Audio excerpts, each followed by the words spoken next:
Welcome. Kelso here with the Grim Reapers, and if you can stick with me for a few minutes, I'll show you my second video reviewing the Pimax Crystal VR headset. The first review can be found clicking the More link below the main screen. This will be sort of a comparison between the difference in flying and recording VR in Digital Combat Simulator and Microsoft Flight Simulator 2020. In my first review, I explained how I was introduced and sold on the Pimax Crystal after buying and rejecting 3 previous VR headsets. For disclosure, Pimax sent me this headset free of charge for a short series of reviews. At the end of this review, I'll provide setups I'm currently using in DCS and Microsoft Flight Simulator, along with Pimax controls and support apps. I'll start with 4 quick stills of the previous review running the Crystal in DCS at 90 Hz mode. Like VR recording everywhere, the video looks worse than what you see in any headset, and I learned the following from friends and commenters to the first video. The shaking you see in VR recording is human micro-tremors, heartbeat, breathing, and talking. The wearer doesn't notice those movements, as our brain filters it out. Similar to an owl visibly locked on a target while moving its head around. In DCS, the Crystal provided amazing views in both 90 and 72 Hz mode, with 72 Hz providing less to 0 microstutters to some of the stuttery maps due to the increased overhead 72 Hz provides. And recording video is a snap. Simply go to the Settings VR tab, pick which eye you want projected on your 2D monitor, and there it is. Full screen on your monitor to be captured by NVIDIA's Alt-9 feature or OBS's Studios method. What is significant about this is DCS automatically sizes that one eye view, what appears to be a perfectly proportioned monitor, scaled for recording. I started with good intentions. I wanted to reinstall Microsoft Flight Simulator to see what it looked like on the Crystal in a newer 4080 Founders Edition. A couple of years ago, after upgrading to a 3090 Founders Edition, I became disenchanted with Flight Simulator due to its continued stuttery nature and its ever-increasing bloat. After reinstalling, I removed the plethora of bits and bobs that I wasn't interested in. The hundreds of airframes I never flew in real life, ATC, ground cluttering objects that I wasn't interested in. I plan on using Microsoft Flight Simulator to stroll down memory lane, revisiting all the memorable flights I've had. You know, what old people do. Getting on Flight Simulator with the Crystal using 72 Hz mode wasn't a problem at all. I was somewhat pleased with the results. I also tried 90 Hz, but frames per second remained the same. So I reverted to 72 Hz, figuring it'll leave a bit more headspace for the base map.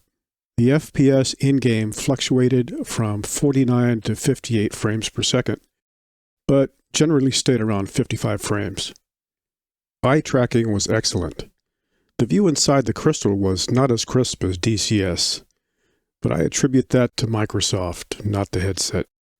And that's when it started. I viewed a dozen or more YouTube videos on the subject of recording video in Flight Simulator and spent the next 6.5 days trying several methods to limited success and frustration. After several rage quits, restarts, and further rage quits, Pimax assigned their expert in most things to the issue. After the weekend, he provided a much simpler recipe to record the video you're watching. That recording process is in the PDF link found below. Now, because I'd spent so much time just to get somewhat of the recording process to work, I was out of mental fuel to spend more time tweaking anything to get a crisper in-game or recorded version of what you're seeing. You're watching the Shrike Simulations 530F. I had an opportunity in the early 2000s for a little stick time in a former Army OH-6 Cayuse, or Loach, that was donated to Ontario Police Department in Southern California. Sergeant Steve Smith started their aviation program and was a dear friend. He flew with me as a safety pilot and assisted patients with chit-chat to reduce their flight apprehension during most of my Angel flight hops.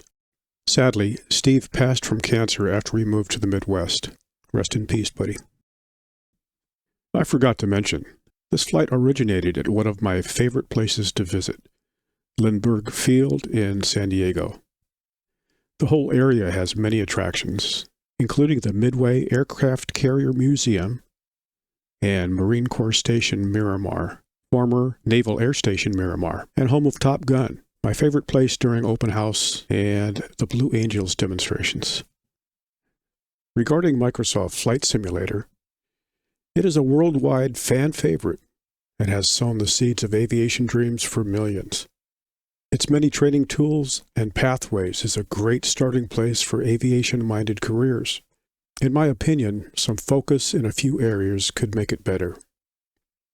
Redo the control binding process. There's not enough modifications available in each bind to allow for curves and manipulations. Case in point is the uncommanded spiky nature of the cyclic, as seen in this video. Replacing that control and attempt to isolate the problem using two others made no difference, both in the 530 and two other helicopters.